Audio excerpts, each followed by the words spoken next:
अंकित सकलानी पिछले कई दिनों से लापता है और उनके परिवार वाले जो देहरादून में रहते हैं, उनके परिजन, उनकी पत्नी, उनके भाई इस बात की आशा में है कि कब उनकी खबर मिल पाए। लेकिन अभी फ़िलहाल कोई ऐसी खबर नहीं मिल पा रही है कि अंकित सकलानी कहाँ पर है। हालांकि वो नौकरी के सिलसिले से बाहर गए थे और तुर्की से उनका जो शिप है वो रशिया जाना था, लेकिन फ़िलहाल अभी कुछ पता नहीं पा रहा। उनकी पत्नी हमारे साथ मौजूद है। आपकी अंकित से कब आखिरी बात हुई और किस तरीके से उन्होंने अपने आपके सामने वीडियो भी दिखाया, आपने चैटिंग भी दिखाई? क्या लग रहा है आपको कि वहाँ पर शिप में आखिर क्या गुजरा और कब आखिरी बात हुई थी? मेरी आखिरी बात उनसे 16 दिसंबर को हुई थी। और इससे पिछले कई 4-5 दिन से वो मुझे मैसेज कर रहे थे कि वो शिप में परेशान हैं और वो वापस आना चाह रहे हैं, उनको साइन ऑफ चाहिए। इसके रिगार्डिंग मैंने कंपनी से बात भी की थी, तो कंपनी ने मुझे श्योरिटी दी थी कि मंडे तक वो उनका साइन ऑफ करवा देंगे। मंडे यानी कि 18 दिसंबर को, जिस दिन कंपनी मुझे फ़ोन करके इन्फॉर्म करती है कि आपके जो हस्बैंड है उन्होंने शिप से जंप कर लिया है, तो उसी दिन उनका साइन ऑफ होना था और उसी दिन कंपनी मुझे ये इन्फॉर्म करती है। तो ये बड़ा सस्पेक्टेड चीज़ें लग रही है कंपनी की जो सब चीज़ें। और जो मैसेजेस मुझे अपने हस्बैंड से मिले या जो वीडियो उन्होंने शेयर किए, तो उससे तो यही लगता है कि वो वहाँ पे परेशान थे। उन्हें या तो मेंटली किसी तरह से टॉर्चर किया जा रहा था, कुछ ना कुछ ऐसा उनके साथ हो रहा था कि वो वहाँ पे काम नहीं करना चाहते थे। कंपनी से जब मैंने इस बारे में बात की तो उन्होंने बस यही बोला कि नहीं, वो तो अपने आप ही नहीं करना चाहते हैं या वो जाना चाह रहे हैं। तो मैंने कंपनी को ये भी बोला कि अगर वो जाना चाह रहे हैं तो आप उनका साइन ऑफ करवा दीजिए, आपका जो भी खर्चा है हम उसको पे कर देंगे। तो कंपनी ने पहले इसके लिए भी बहुत जो है वो किया कि नहीं, ऐसे कैसे कर सकते हैं, 10 to 12 डेज़ उनको अभी ज्वाइन किए हुए हो रहे हैं, हमको कैसे साइन ऑफ करवा दें, रिलीवर कैसे होगा, जब तक रिलीवर नहीं आएगा हम उनका साइन ऑफ नहीं करवाएंगे।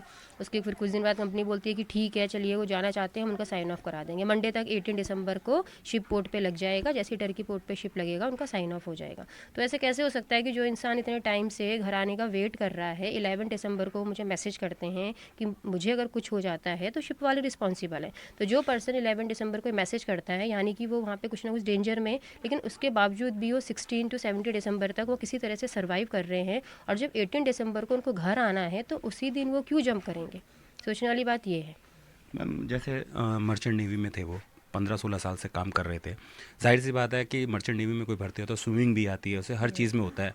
अगर वो समंदर में क्यों कूदेंगे? उनको पता है कि समंदर कितना है। आपको लगता नहीं है कि 18 दिसंबर आज पूरे लगभग हम करेंगे 10-11 दिन हो गए हैं, तो कंपनी बहुत कुछ ऐसा है जो छिपाना चाह रही है और शायद वो क्योंकि अभी लापता है, उनके बारे में नहीं पता है, तो वो शायद ये चाह रहे थे कि अब सब कुछ इन चीज़ों को इसी में उलझा के रखें। जी बिल्कुल, क्योंकि जो कंपनी ने मुझे इन्फॉर्म किया, बहुत लाइटली वो इन्फॉर्म करती है कि मैम देखिए शिप लगने वाला था और वो तो पहले ही हम तो उनको साइन ऑफ दे रहे थे, उन्होंने तो जंप कर लिया। तो मैंने उनसे जब पूछा कि अच्छा जंप कब किया, तो मुझे इन्फॉर्म करते कि मैम सुबह किया था उन्होंने 11 बजे, और मुझे शाम को 5 बजे इन्फॉर्म कर रहे हैं।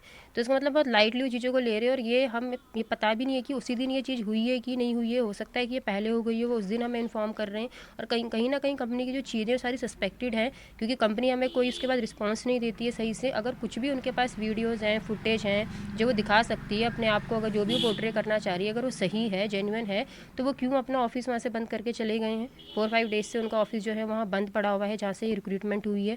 तो अगर वो बिल्कुल जेन्युइन है, सब कुछ वो क्लियर है, तो वो हमें क्यों नहीं शो कर रहे हैं? इतने टाइम हो चुके हैं, हमें पता ही नहीं है कि पर्सन कहाँ है। क्या पता वो जंप ही नहीं किया हुआ, शिप में ही कहीं हो, कुछ उनके साथ ऐसा हो रहा हो, है ना। अब कंपनी के लिए बहुत इजी है, जितने भी आप पिछला रिकॉर्ड भी उठा के देख लीजिए, जितनी भी शिपिंग कंपनीज़ हैं वो मोस्टली पर्सन को या तो सुसाइड दिखाती हैं या मिसिंग दिखाती हैं। तो अपने आप पल्ला झाड़ने के लिए उनके लिए ये सबसे इजी वे है कि पर्सन ने सुसाइड कर लिया या फिर वो मिसिंग है। अच्छा, आपने बताया था कि जैसे वो जब यहाँ पे इस कंपनी के थ्रू जा रहे थे तो बड़ी बहुत जल्दी सारी चीज़ें दी थी। जी, इससे पहले वो जितनी भी कंपनीज़ में गए हैं, लास्ट उनकी एपीजे थी, तो 2 या 3 डेज़ लगते हैं मोस्टली। हमेशा जो है एक उनका सब बॉन्ड वगैरह साइन होता है, फॉर्म आता है हमारे पास जिसमें पूरी हमारी फैमिली की डिटेल जाती है, बच्चे की डिटेल जाती है, और कई बार हम दोनों साथ में ही मिलकर वो फॉर्म फिलअप करते हैं। इस बार ऐसा हुआ है कि सुबह 11-12 बजे के आसपास वो इस कंपनी को डॉक्यूमेंट्स अपने देते हैं। कंपनी 2-3 बजे उनको वीज़ा, टिकट सब कुछ दे देती है, और शाम को ही उनको जैली ग्रांट एयरपोर्ट से फ़्लाइट दी जाती है दिल्ली, और दिल्ली से इस्तांबुल, और उसके बाद जहाँ एयरपोर्ट में उनकी ज्वाइनिंग होनी थी। तो मतलब सब कुछ इतना बहुत ही ज़्यादा, मतलब हड़बड़ी में, इतना जल्दबाजी में होता है कि पहले तो उस टाइम पे ये मेरे लिए वो था कि ये इतनी जल्दी जल्दी तुम क्यों कर रहे हो, है ना। लेकिन उन्होंने कहा कि नहीं ठीक है, कंपनी अच्छा पैकेज दे रही है। ओवैसी बात है कि हर पर्सन अपनी फैमिली के लिए सोचता है, फैमिली के लिए कमाने जा रहा है, तो अगर उसको अच्छा मिल रहा होता तो जाएगा। और वो इतने सालों से जा रहे थे, तो हमें फिर ऐसा हुआ कोई मिस हैपनिंग का उम्मीद थी नहीं। अगर फ्रेशर होता, कोई पहली बार जा रहा होता, तो हम शायद 10 बार इंक्वायरी करते। लेकिन उनका तो हमेशा ही 2 या 3 डेज़ में हो जाता था और वो चले जाते थे। और 9 मंथ वो करके आए हैं। इससे पहले मैंने आपको बताया बीपीजे शिपिंग कंपनी है, जिसलिए वो जून में ही आए थे, बल्कि 9 मंथ पूरे कंप्लीट हो गए थे, 10 मंथ उनको स्टार्ट हो ये गया कौन था सी वर्क। कंपनी थी जिसमें ये गए और मुंबई थाने में आप बता रहे हैं इसका ऑफिस है, लेकिन अब शायद ऑफिस बंद कर रखे हैं, बंद बात है नहीं कर रहे? जी। एलवी शिप मैनेजमेंट कंपनी है ये। और ये एक्चुअली एक तरह से बोल सकते हैं कि रिक्रूटमेंट कंपनी है। जो मेन जो है वो मलेशिया में, जो शिप ऑनर है वो मलेशिया से है, मलेशिया में इसका मेन ऑफिस होगा शायद।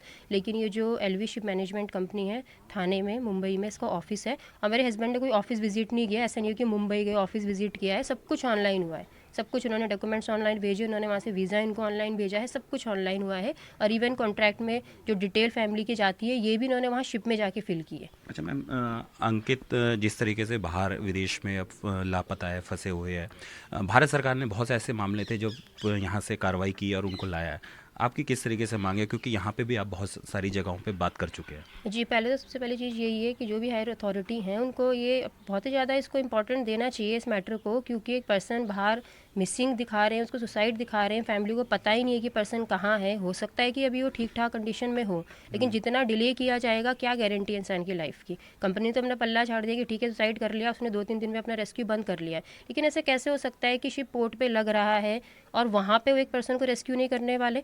एक मिडल ऑफ द सी में तो फिर भी चांसेस है कि पर्सन रेस्क्यू नहीं हो पाएगा। लेकिन जब शिप पोर्ट पे लग रहा है, उसके आसपास इतने शिप होते हैं, इतने सारे इक्विपमेंट्स आपके पास हैं, और एक पर्सन जो इसको इतनी अच्छी स्विमिंग आती है, वो कूदने के बाद कहीं ना कहीं जिसको नहीं भी आती अपने हाथ पाँव मारता है, और आपके पास इतने इक्विपमेंट है कि आप 1 या 2 आवर में पर्सन को रेस्क्यू कर लेते हैं। इससे पहले कई ऐसे केसेस होते रहते हैं शिप में कि पर्सन गिर जाते हैं, रेस्क्यू करते हैं। तो ऐसे कैसे हो सकता है कि आप पर्सन को रेस्क्यू नहीं कर पाए और आप कह रहे हैं जी मिसिंग है या जो भी है, सुसाइड कर लिया, ठीक है, मतलब अच्छा, गायब उनके है। वीडियो आपने हमें दिखाए थे, उसमें शायद उनके सर पे भी कुछ चोट सर थी। पे चोट लगी है। जी हाँ, उन्हें सर पे चोट लगी हुई है पीछे से यहाँ पे।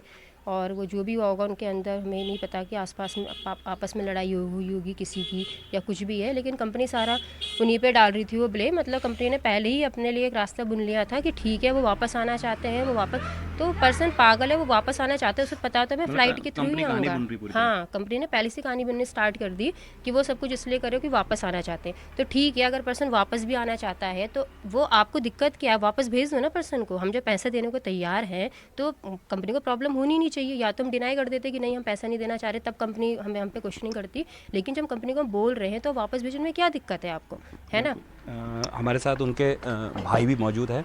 आपके साथ आपके भैया की बात हुई और आप ये पूरे मैटर में लेके कहाँ कहाँ किस किस के पास गए, क्योंकि यहाँ पुलिस में विधायक भी है, तमाम मुख्यमंत्री भी मुलाकात हुई, क्या आश्वासन मिला और कोई लग रहा है कि आपको ये लोग आगे कुछ फर्दर कुछ कर रहे हैं?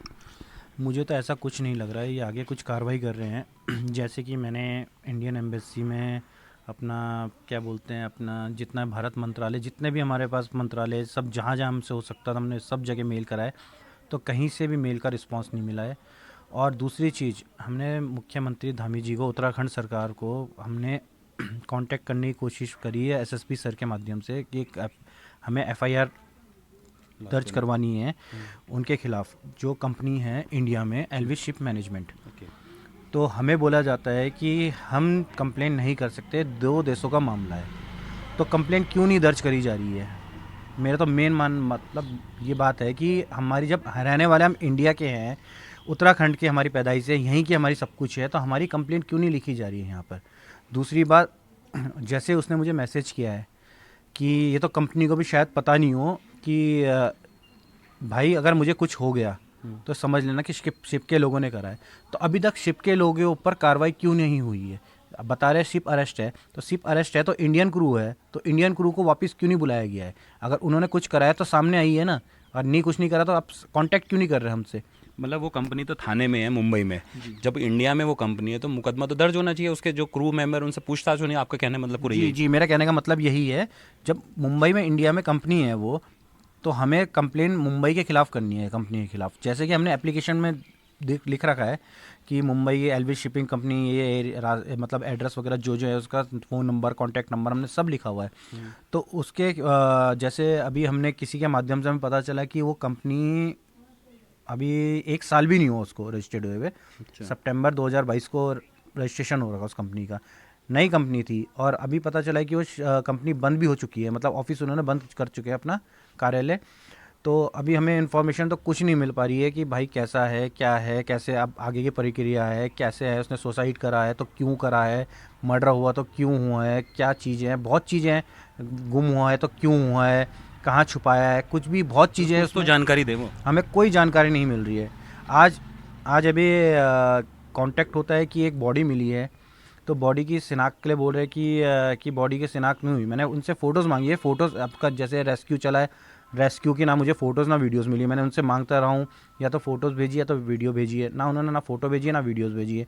जैसे कि अभी बताया कि एक बॉडी मिली है, तो मैंने बॉडी के लिए, आप अगर बॉडी का फ़ोटोज़ वीडियोज़ अगर हो सकता है तो मुझे प्रोवाइड किया कराइए ना, तो मैं देखूँ कि उसी की बॉडी है, किसकी है, क्या है। ऐसे तो कुछ भी बोल सकते हैं ना, ये किसकी बॉडी है, क्या है।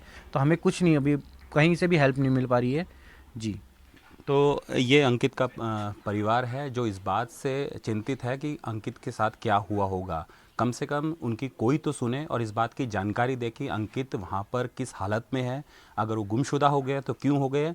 और सबसे बड़ी बात, इनकी गुहार ना सिर्फ राज्य सरकार से बल्कि केंद्र सरकार से भी है कि कम से कम अंकित की कोई भी जानकारी इन तक पहुँचाई जाए और इनकी बात सुनी जाए। देहरादून से एनडीटीवी इंडिया के लिए किशोर रावत।